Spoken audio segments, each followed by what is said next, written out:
La Segunda Guerra Mundial es un evento histórico que tuvo un gran número de misterios y datos sorprendentes.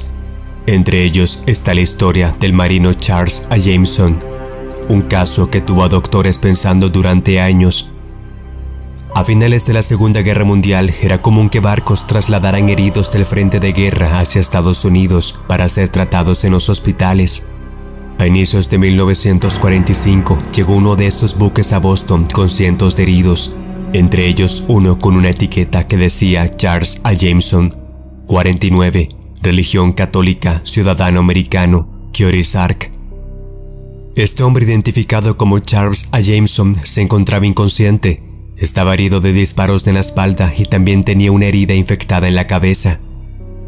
Fue trasladado al hospital del centro de Boston, pero el paciente entró en un estado de coma del que no se sabía si despertaría. 3 años después, Jameson recuperó la conciencia, pero no era capaz de articular ninguna palabra, sino que garabateaba algunas letras en una libreta. Mientras avanzaba la recuperación, fue capaz de escribir con mayor soltura, pero solo se limitaba a escribir los datos que lo identificaban de su etiqueta. Los médicos, que antes no se habían preocupado por ubicar a sus familiares, se comunicaron con las autoridades militares para conseguir información de contacto de Jameson. El ejército no encontró ningún registro alguno de Charles A. Jameson con sus características, tampoco en la Marina, ni en la Guardia Costera o la Cruz Roja. Los médicos dedujeron que por su edad debía ser un marinero civil. Al poco tiempo, Jameson fue capaz de escribir una lista de las principales compañías navieras de aquel entonces. Esto les confirmó que el paciente había sido o era marinero. Jameson en una oportunidad reconoció por una fotografía a la Escuela de Artillería Naval de Gosport.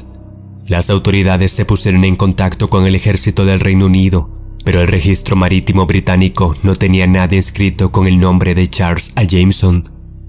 La Escuela de Artillería Naval tampoco tuvo ningún alumno con sus características.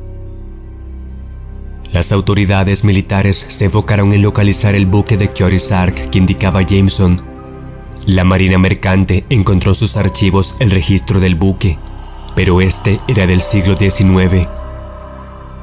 Para este momento no se tenía idea de cómo proceder para encontrar la identidad del individuo. 2 meses después, Jameson escribió que pertenecía a la tripulación de un barco llamado Jimenoa y que este navío había sido hundido por los alemanes. Las autoridades militares confirmaron que el Jimenoa fue hundido en el Canal de la Mancha. Se contactó con algunos sobrevivientes del hundimiento del barco para preguntarles por Charles A. Jameson, pero ninguno de los miembros de la tripulación logró identificar el nombre ni la fotografía del paciente. Como último recurso, se publicó una fotografía de Jameson en la prensa nacional para ver si algún amigo o familiar lograba reconocerlo y terminar con la incógnita que despertaba al paciente. En 1957, 12 años después de ingresar al hospital, Charles A. Jameson falleció y nadie lo reconoció por las publicaciones. Hasta el día de hoy, nadie sabe la identidad de ese marino que fue rescatado y llevado al hospital de Boston en 1945. Y es uno de los misterios que dejó sin resolver la Segunda Guerra Mundial.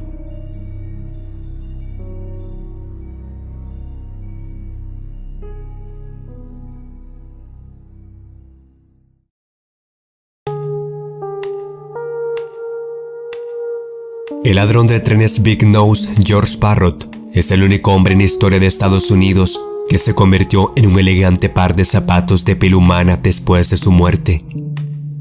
Pero los detalles de su morbosa pero elegante existencia póstuma no fueron revelados hasta que los trabajadores de la construcción desenterraron los restos del forajido en un barril el 11 de mayo de 1950.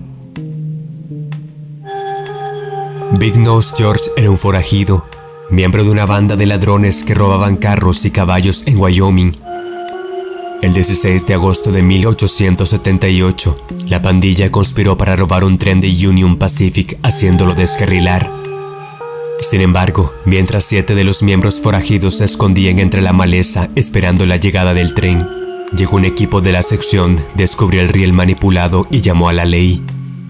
La pandilla pronto fue localizada por agentes a quienes dispararon, mataron y desmembraron. Indignado, Union Pacific duplicó sus esfuerzos para arrestar a los asesinos y las autoridades del condado ofrecieron una recompensa de $10,000 por su captura. Varios miembros de la banda fueron capturados y ejecutados. El holandés Charlie fue el primero en ser detenido en 1879. Big Nose George fue detenido en Miles City en junio de 1880, después de alardear en estado de ebriedad del intento del robo del tren. Fue declarado culpable y condenado a la horca el 2 de abril de 1881 en Rawlins, Wyoming.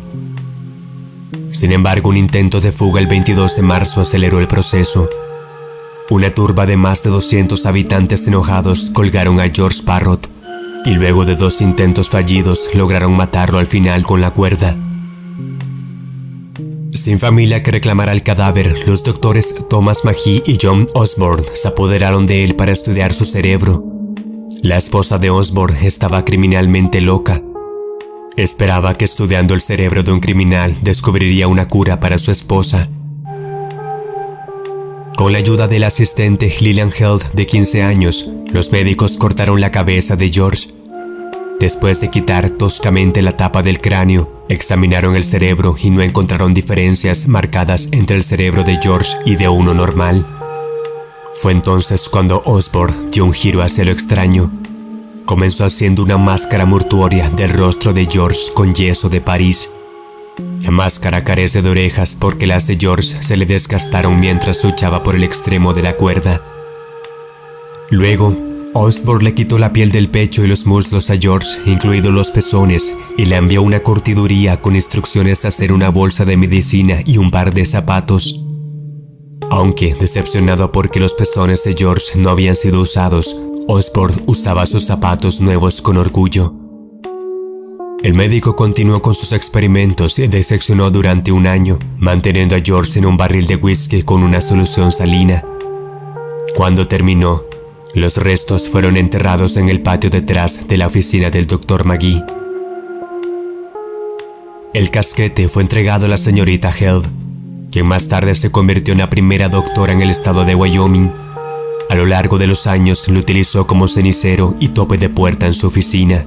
Fue esta pieza la que se utilizó para identificar los restos en 1950, seguido de pruebas de ADN.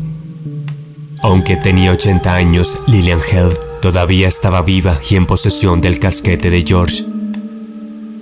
En cuanto a Osborne, se convirtió en el primer gobernador demócrata de Wyoming. Se decía que usó sus zapatos especiales en su baile inaugural en 1893. Más tarde se convirtió en subsecretario de Estado durante la presidencia de Wilson.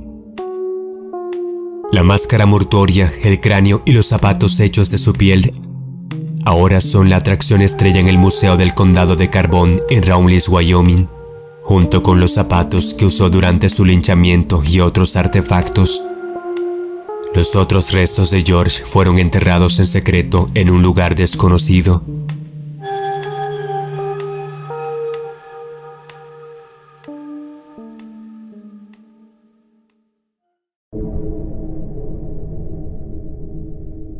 A principios de la década de 1970, la familia Dandy se trasladó a la casa de la granja de Hillsdale de un siglo de antigüedad. Por entonces, Clara Miller y su esposo Phil estaban pasando por una etapa complicada en su matrimonio, por lo que decidieron buscar un nuevo entorno cercano al campo, en el que poder criar felizmente a sus 4 hijos y poner fin a sus problemas de pareja. Pensando que finalmente habían encontrado su hogar ideal, pronto descubrirían la aterradora verdad de aquella ilusión. A los pocos días de trasladarse, comenzaron a experimentar una actividad extraña que empeoró mucho a lo largo del tiempo. Muy a menudo recibían llamadas telefónicas misteriosas y ruidos estruendosos que los despertaban en mitad de la noche. A veces, la familia incluso escuchaba un canto que emanaba de los bosques cercanos. Una de las historias más escalofriantes que la familia contaría después fue cuando de noche se dieron cuenta de que había un conjunto de caras mirando a través de sus ventanas. Sin embargo, cuando el señor Dandy corrió afuera para ahuyentar a los intrusos, Las caras se invirtieron y comenzaron a mirarlo fijamente desde el interior de la casa. Y fue a partir de este punto cuando las apariciones comenzaron a volverse violentas. El colmo llegó cuando el señor Dandy experimentó un gran estado de amnesia, incapaz de recordar algunos de los incidentes más espantosos. Llegados a este punto, un exorcista llamado Padre Alfonso, cura de la Universidad de San Buenaventura, fue llamado para exorcizar la casa mientras la familia y un equipo de investigadores paranormales estuvieron presentes. De acuerdo con los testigos, la actividad paranormal se volvió más fuerte que nunca. Las luces de la casa se encendían y apagaban, se oían portazos a través de las paredes y había una terrible sensación de una presencia maligna recorriendo los pasillos de la casa. Por desgracia, el exorcismo no funcionó y después de unos días de calma, la actividad se intensificó de nuevo en la casa, obligando finalmente a la familia Dandy a mudarse de nuevo.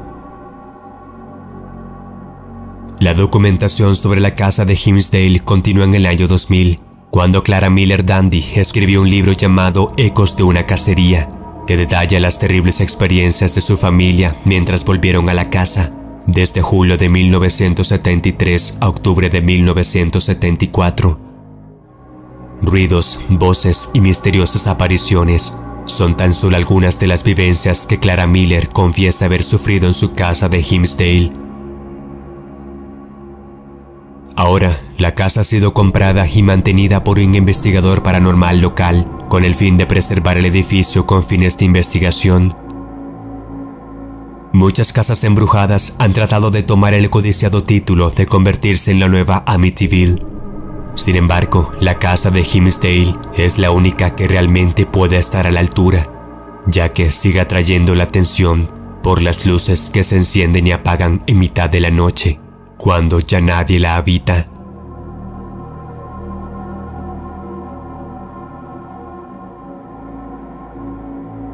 Si te gustó el video, apóyame con tu like. Si eres nuevo, te invito a que te suscribas a este canal. Aquí encontrarás toda una enorme biblioteca con las historias más extrañas de nuestro mundo.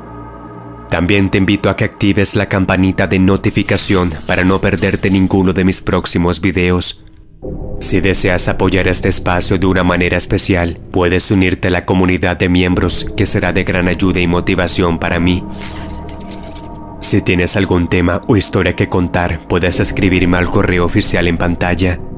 Un saludo y agradecimiento muy especial a los miembros y seguidores del canal. Gracias. Recuerda, las historias son lecciones de vida que nos sumergen a conocer mejor el mundo en el que vivimos. Nos vemos pronto.